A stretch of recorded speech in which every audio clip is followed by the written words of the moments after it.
Alors, je suis en train de lire les actes du colloque de 97 et de Comac, constitutionnaliste, et je vois qu'ils insistent énormément sur le moment de la naissance. Il se passe comme si le thème de naissance était l'interface entre l'humanité et le cosmos. Je pense que c'est un contresens grave.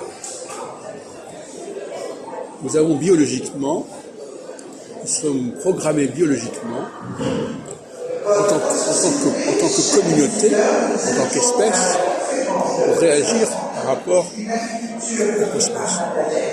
Ce n'est pas une question individuelle, ça ne dépend pas du thème natal, ça ne dépend pas de la date de naissance. Par contre, nous avons, le fait que nous naissions hommes ou femmes n'est pas indifférent, parce que ça ne nous fait pas vivre les mêmes phases de la même manière.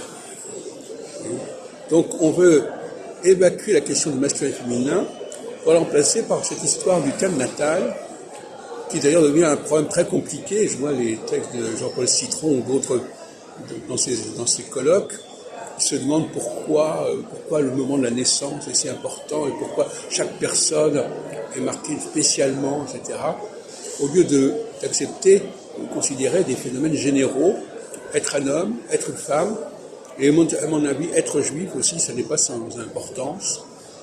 Tout cela, ça fait 3 catégories au moins, qui réagissent différemment, qui traversent différemment les phases, et ça ne dépend absolument pas du thème natal.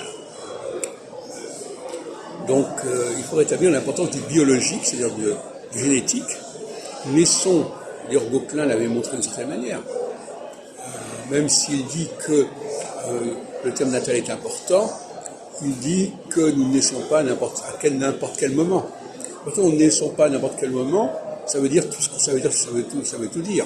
C'est-à-dire qu'en fin de compte, c'est le moment, c'est notre structure biologique qui nous fait naître à un certain moment, et non pas le moment où nous naissons qui détermine notre structure biologique.